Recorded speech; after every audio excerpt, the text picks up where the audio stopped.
Hello everyone.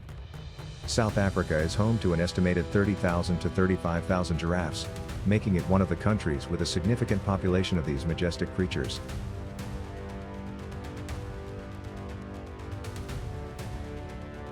However, in certain regions, they can cause considerable damage to vegetation, particularly by overbrowsing on trees and shrubs, which can lead to the degradation of natural habitats.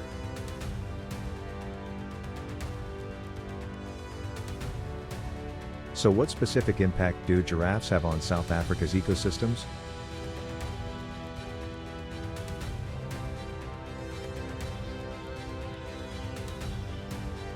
Join us to find out, and don't forget to subscribe to our channel to stay updated with our latest news.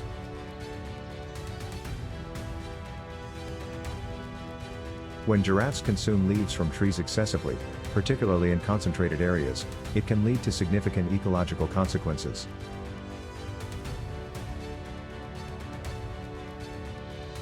A single giraffe can consume up to 75 pounds of leaves daily.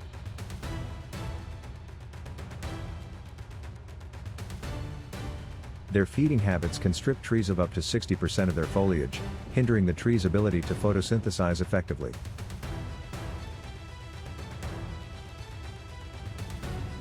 This reduction weakens the trees and may eventually lead to a mortality rate of 10 to 15% in heavily browsed areas.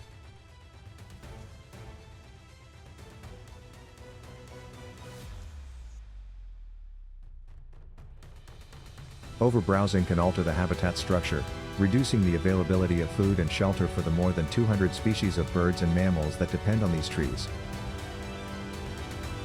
To address this, the South African government has developed controlled hunting policies aimed at managing giraffe populations while simultaneously supporting conservation efforts.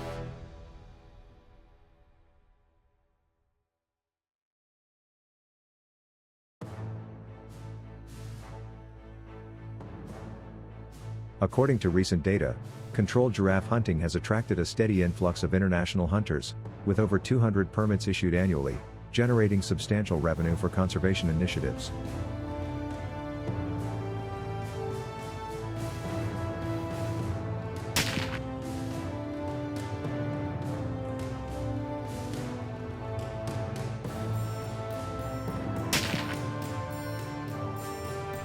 So do you know what permits and equipment are needed to legally hunt giraffes in South Africa?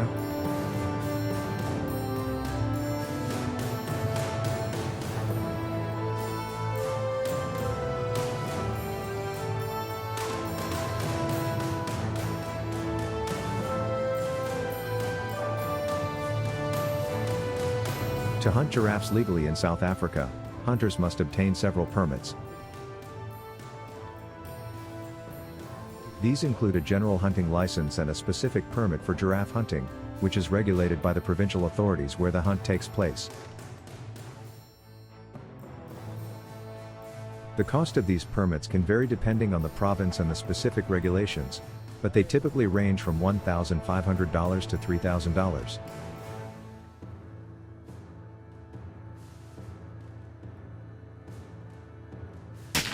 Furthermore, hunters are also required to follow strict guidelines regarding the use of certain weapons and equipment.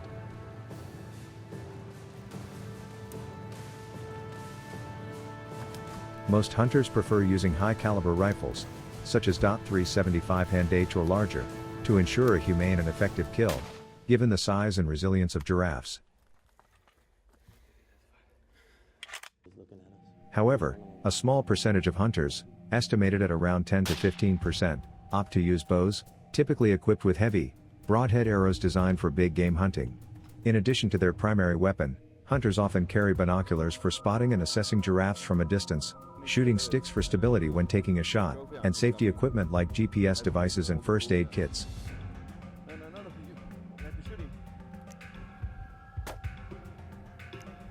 They may also use camouflage clothing to blend into the environment and reduce the likelihood of being detected by the giraffes.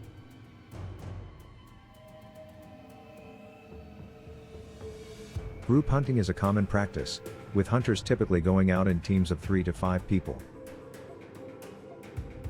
This allows for better coordination, as each member can take on specific roles such as spotting, shooting, and tracking the animal after it has been shot.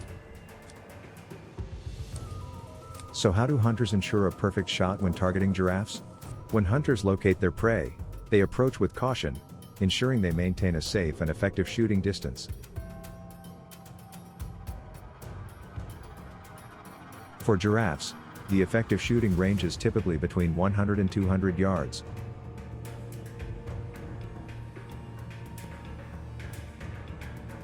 This distance allows hunters to make an accurate shot while minimizing the chances of startling the animal.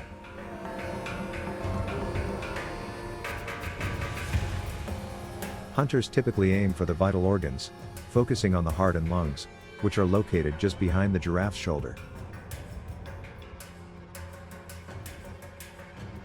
This shot placement is critical for ensuring a quick and humane kill.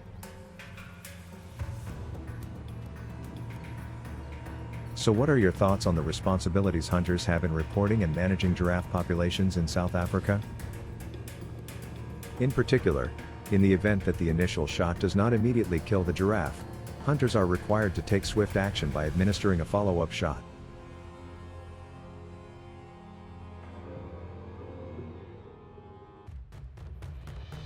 After the hunt is over, hunters are obligated to submit a detailed report to the South African Department of Forestry, Fisheries, and the Environment.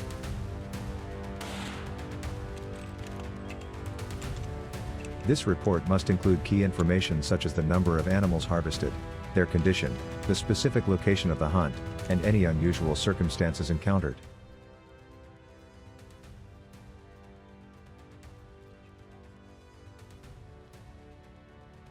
This data also helps in making informed decisions about future hunting quotas and the overall management of giraffe populations in South Africa.